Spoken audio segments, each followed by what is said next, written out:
North Korea is back in the news again. They're showing off new weapons, like this train-launched ballistic missile. The missile here appears to be their KN-22 that they first showed off back in 2018. Its ability to be launched from a train makes it more difficult to target, as it can be moved around, and as shown here in the video, it can be protected inside of tunnels. As you might notice, it bears a striking similarity to Russia's Iskander ballistic missile, and there are some out there who believe North Korea had help developing this missile from foreign sources. But it is also true that this is the most efficient shape for short-range ballistic missiles, so it's really not all that surprising that they all look similar. South Korea's Hyunmoo-2B, the US's Army Tactical Ballistic Missile System, and others all look very similar. But what is more interesting is a new weapon North Korea showed off, which also appears strikingly similar to that of other countries, like the US and Russia, their own long-range cruise missile. But first, real quick, this video is sponsored by Endel. Endel uses cutting-edge technology to help you relax, focus, and sleep better. The older I get, the more important I realize mental health is. I've even started using Endel myself, even while relaxing shooting pool. It's become my own little therapy. It helps me clear my mind and loosen up. Endel is AI-powered with patented technology that adapts in real time to your personal inputs, like location, weather, and even your heart rate. It uses circadian rhythms to best improve how you feel, day and night.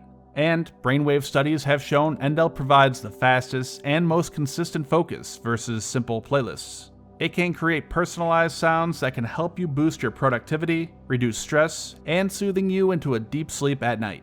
So go now, click the link down in the description. The first 100 people to download Endel with it will get a free week of audio experiences. Try it out, see how Endel can help you relax, focus, and get better sleep. Again, Endel. One of the main go-to weapons the US has used for decades has been Tomahawk. Before Tomahawk was widely used, if the US wanted to strike targets, it had to send in manned aircraft. Operation El Dorado Canyon, for example, back in 1986, where the US had to send in several dozen aircraft, including F-117s, jamming aircraft, tankers, and other support aircraft, all just to strike 5 targets in Libya. And one F-117 was shot down, losing 2 pilots in the process. But now, with Tomahawk, they can safely strike targets without risking any pilots themselves, and all from the safety of 1,500 plus kilometers away. And the US has used this advantage many times in Iraq, Eastern Europe, Afghanistan, Somalia, Libya, Yemen, and Syria, for a total of over 2,300 Tomahawks used in combat. And the US isn't the only one. Russia has their own long-range cruise missile, Caliber. It has many of the same capabilities as the US Tomahawk. The land attack variant with a range of over 1,500 kilometers carries a similar sized warhead, similar launch methods such as from ships and submarines, and they fly a low, terrain-hugging course to help avoid detection. And that is really key, their long range and ability to fly extremely low.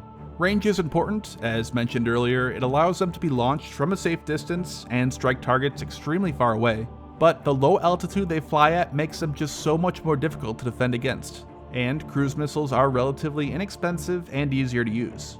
You might have heard that the Tomahawk cruise missile cost $1 or $2 million each, but a JDAM will cost you $40,000 or $50,000. It also needs to be carried by a $50+ million aircraft, millions of dollars and years of training for the pilots, all the extra facilities and support equipment and crew an aircraft needs to be able to operate, along with the roughly $10,000 per flying hour it costs to use, the maintenance, etc. It all really adds up.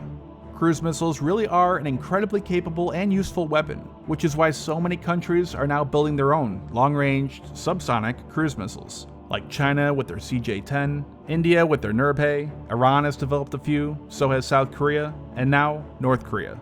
We don't know a whole lot yet about North Korea's new cruise missile. No videos were released, just these few pictures. In the press release, they simply stated that they had been testing it for 2 years, that they conducted dozens of tests of its motor, guidance, etc., that it flew 1,500 kilometers in 7,580 seconds in an oval and figure-8 track, which would give it an average speed of 712 kilometers per hour.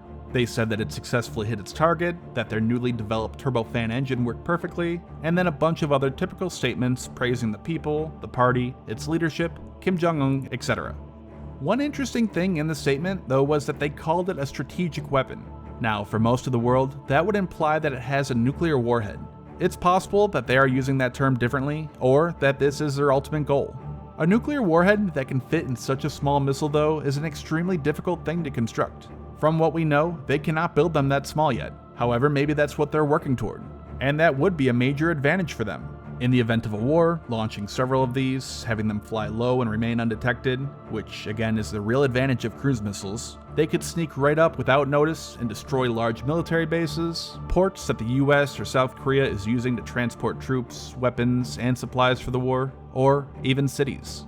Nuclear-tipped missiles would be far more valuable to them compared to conventionally armed ones, as North Korea likely cannot afford to build these in large numbers like the US or Russia does. The US strike on Sherrod Air Base in 2017, for example, included 59 Tomahawks. The US launched some 802 Tomahawks back in 2003 during the invasion of Iraq. Russia has launched over 100 calibers in their operation in Syria, etc. It really takes a lot of them to make a large enough difference in a war, something North Korea almost certainly could not afford. We also don't know how they'll fly and navigate. Are they able to use some form of terrain following radar, or terrain contour matching system that allows them to fly as low as possible and still avoid trees, hills, etc.? Or maybe they'll fly higher, at some 1,000 or 2,000 meters to make it simple and avoid terrain altogether. Then there's the issue of how the missile will know where it is. The easiest form is inertial navigation. It knows the starting point, how fast it's moving, and in what direction, and then it can just calculate where it is based on how much time has passed. However, it's not perfect. Accuracy varies, but every hour it can drift as much as 650 meters. If used to its maximum range, it could end up being off by 1.5 kilometers, or almost a mile. That's way too large to hit any target conventionally, and even a small nuclear warhead might not be enough to ensure destruction of the intended target. Even the nuclear warhead that the Tomahawk carried, the W-80, had a max yield of 150 kilotons, which would really only do heavy damage in a 1-kilometer radius. North Korea doesn't have any satellite navigation like GPS, but it could piggyback off it or Chinese and Russian equivalents. However, in the state of a war, they wouldn't want to have to rely on others as it could be shut down for them. Then there's the issue of terminal guidance. Once it flies close enough to the target, cruise missiles often have another form of guidance to accurately hit a point target. Tomahawk, for example, has a stored image of what the target looks like in its memory. It then uses a camera and compares what it's seeing to that picture, so it then can adjust to hit a specific point. Other forms of terminal guidance might include radar, which works best for anti-ship cruise missiles, as a ship will stand out more, or some send back a live video feed which an operator can then steer to a target. We just don't know with North Korea's new missile. But 1,500 kilometers is a good range, and that tends to be right around the standard for these size cruise missiles like Caliber, Tomahawk, CJ-10, etc. That range would enable it to hit any target in South Korea, anywhere in Japan, and could even, barely, reach US bases in Okinawa. So the issue becomes how the US and allies could defend against it. The best method is to preemptively take them out, by striking the missiles before they can launch. However, that's not always an option, for example in a surprise attack. And as we see with North Korea's train-launched ballistic missile, and as we see at every airbase across North Korea, they like to shelter weapons and aircraft underground or into the side of a mountain. This makes them more difficult to destroy and also hides them so an enemy might not even know they're there.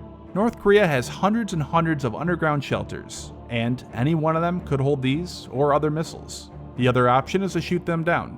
As mentioned, their low flight profile makes this incredibly difficult, and this difficulty in shooting down cruise missiles has really become evident in the strikes on Saudi Arabian oil facilities back in 2019. Cruise missiles and drones flew in low, went undetected, and were able to hit the facilities that were actually defended by air defenses.